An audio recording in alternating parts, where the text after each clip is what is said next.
So I need a couple definitions, and you will talk about them today in the recitation. It's like a long recitation today.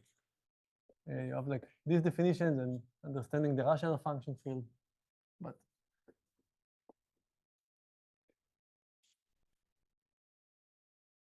maybe you talked about it a little bit, Omar, about the notion of algebraic independence. Few minutes, so I'll just do it. Okay, good. So this extends kind of the notion of a linear independence to polynomials. So let's say you have a field extension f over k.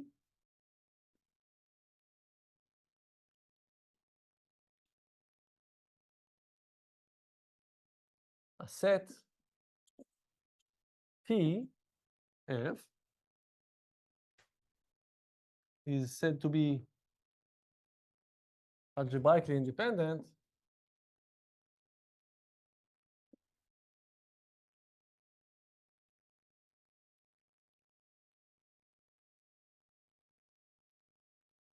if for all distinct T1 up to Tn, whatever number in T, and every polynomial, well, non-zero polynomial at least, holds that f of T1, Tn is not zero.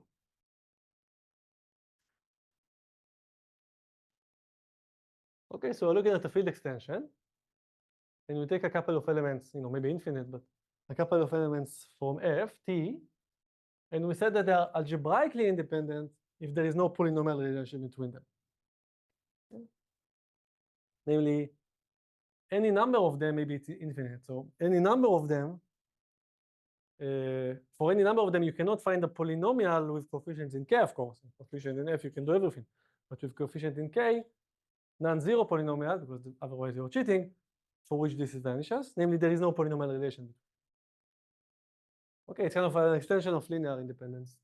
Now we talk about the ability to use polynomials to create dependencies, to capture dependencies.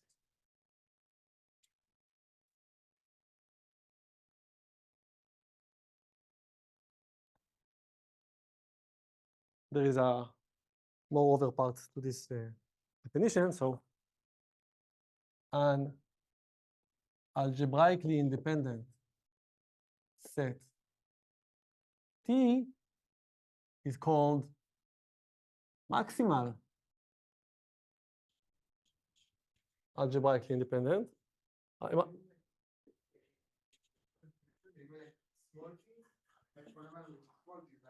Yeah, here. Yeah, of course. Sorry.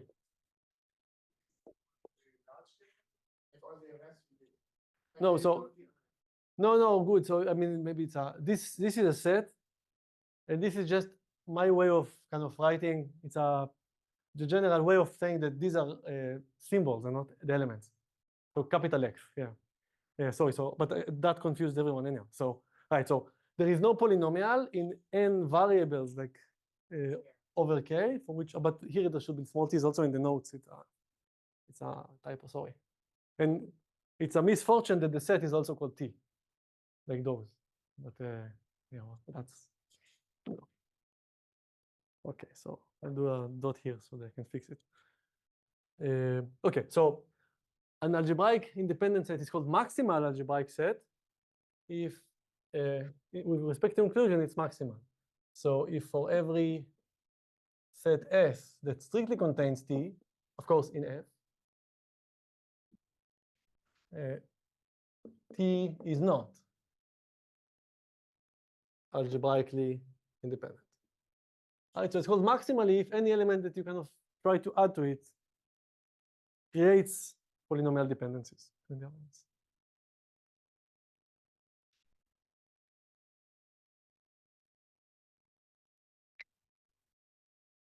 Okay, and there is a seemingly completely obvious lemma, but there is a slight little tiny thing you need to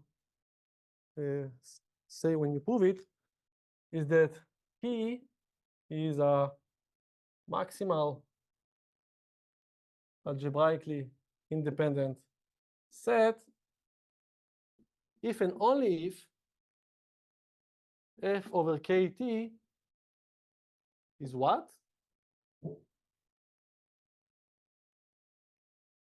Right. Algebraic.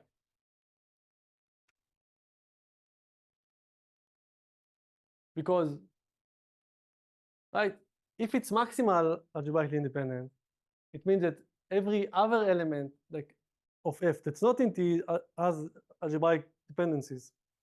So it means that this is algebraic. Every element that you take here is already algebraic there. In the other direction, if this is algebraic, it means that essentially you cannot increase it.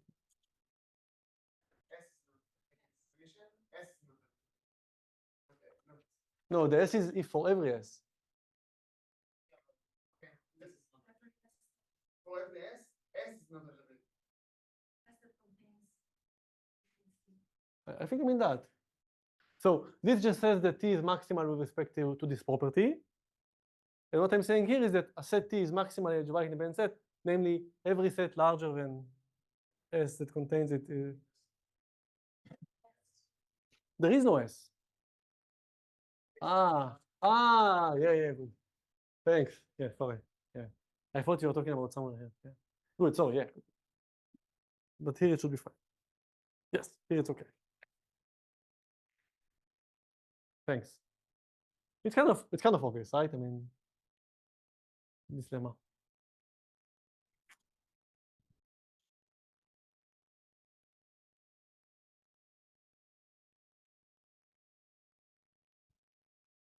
And one last thing, but I'm not sure why it's a new definition. So there's a definition 4 that says that a field extension, a maximal algebraic independent set, is called transcendence basis.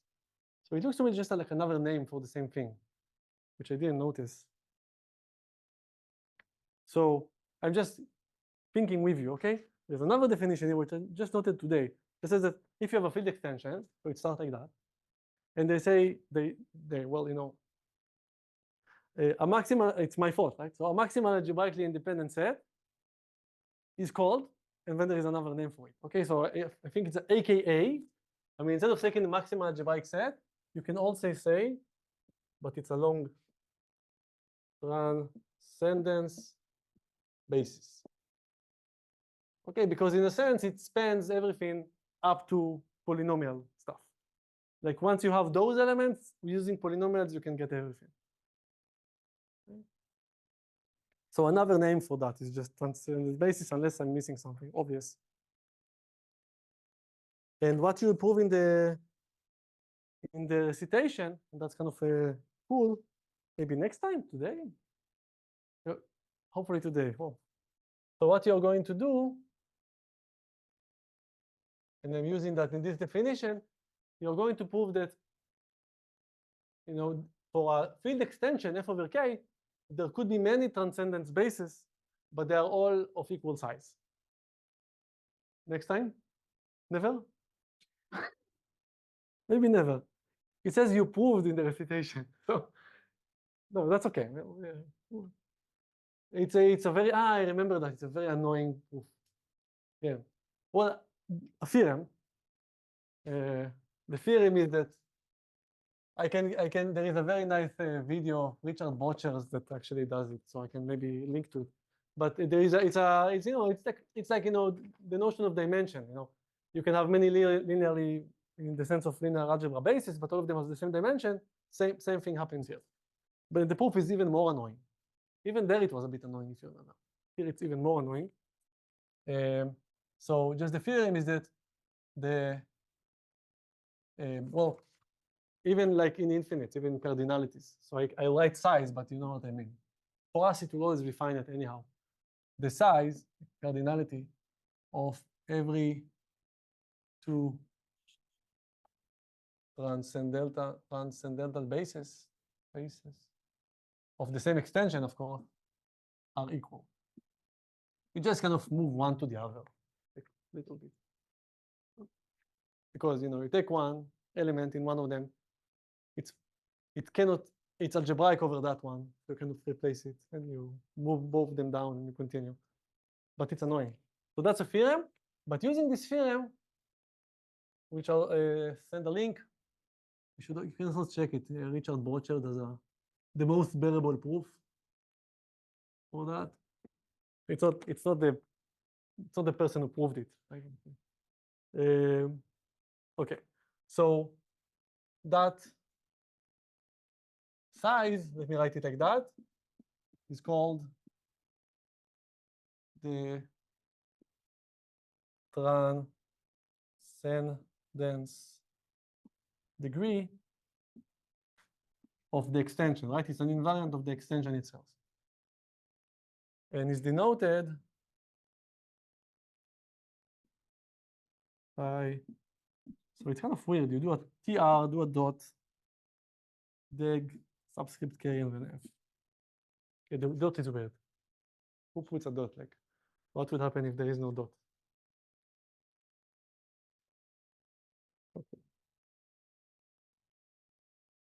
Okay, so for example, in our example, if you remember our example, right, you remember this? So we had this f of xy is y squared minus x cubed plus x. And we looked at, well, I don't want to write everything, but we looked at kf, which is the fraction field of the coordinate ring, we called it. And I told you it's a nice exercise to prove that this is the same as looking at polynomials in y with coefficients which are rational functions in x, mod by f of xy. And that's a field. And you can write it either like this or like that. What's the transcendence degree you think of that thing? Over k.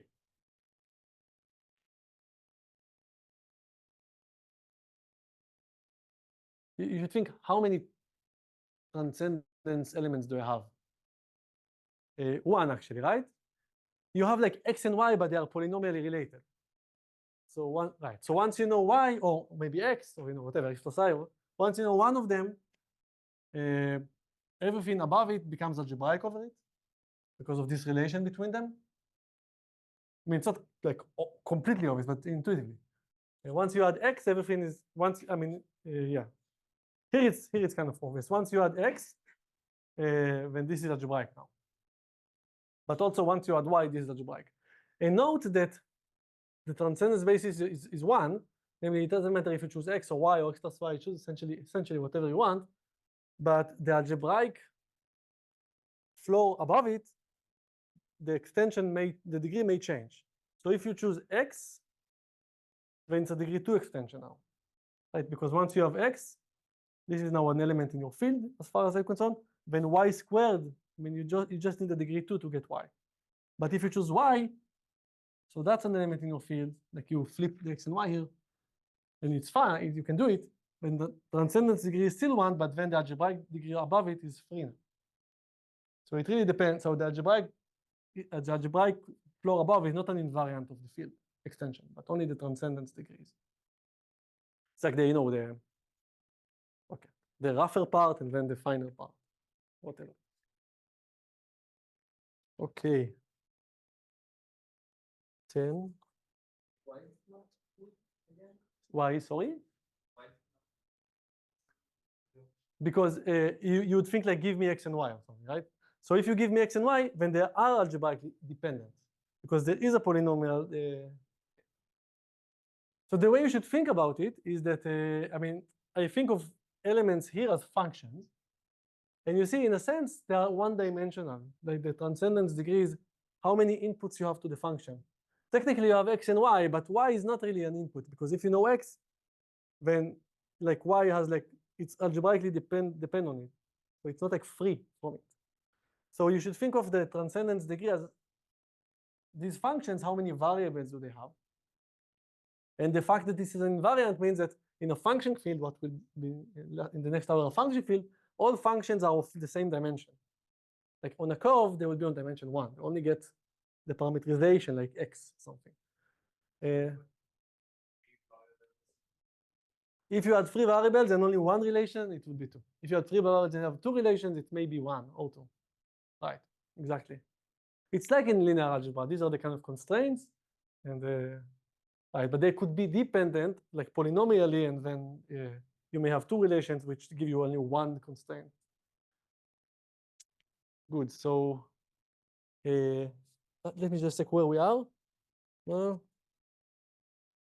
I think it's a great point to stop. Like, yeah, good. So after the break, we're going to continue and start defining a function field. It's the next definition, like next definition. Yeah, so let's take a break. I think it's a good point to stop.